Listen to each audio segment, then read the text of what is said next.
Лалев се изнервя много, прати топката извън стадиона. Главният съдия го декора с жълт цвят, сега с червен.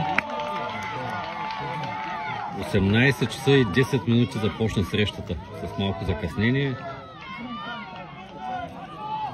Трябва специално за нашите хора от групата Футбол за Стара Загора. Ще го пуснем малко след 22 часа. Като Мехлем преди лягане. Чирпан заслужено отива на баражи или по-точно заслужено става шампион на дивизията. Все още не е ясно дали ще са на баражи. Преди 3 години си спомням, че имаше връщане на шампионският мандат от страна на Ботев Гълъбово. Вере от 4-то място игра на баражи. Ангел Славов е заменил на вратата Димитър Стамбулийски след контузията на титулярния вратар на Чирпан. Ще има жълт картон за Славов за бавене на играта. 1-0 за Чирпан. Остават 2-3 минути до края. Равенство също устройваше домакините. Се водеха с 3 точки на Овощник и с 4 на Локомотив Стара Загора.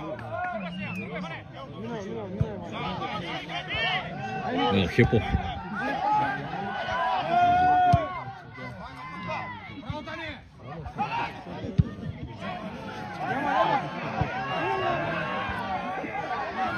Голямата звезда на Чирпан, Пламен Колев, поиска смяна в 60-та минута. Заради проблеми с глезена, той беше изваден, за да бъде съхранен за баражите. Беше футболист на Марица Милево.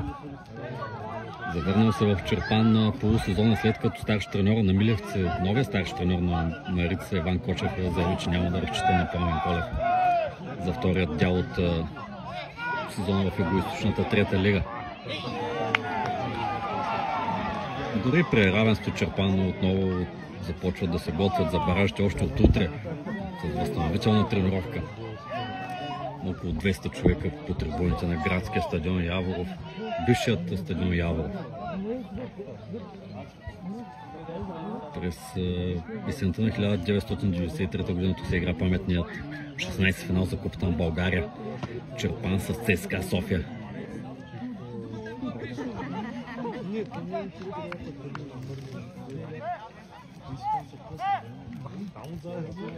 Мирослав Стоев вкара в 119-та минута за Чирпан и прати домакините на 8-на финал с Локомотив Дряново.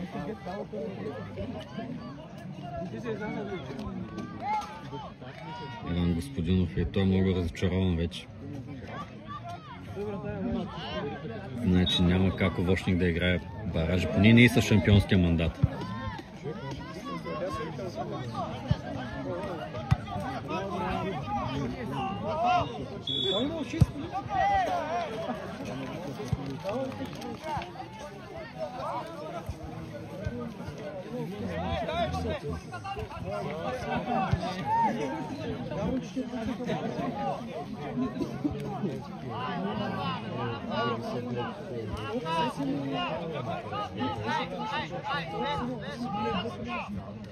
Иван Господинов вече той е в половината на Чирпан. Равенство не устройва Овощник.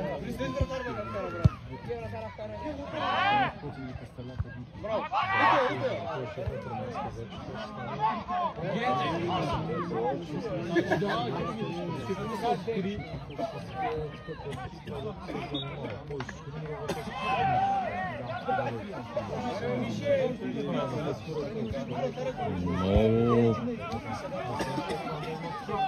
абсолютно играят Чирпан на собствения си стадион.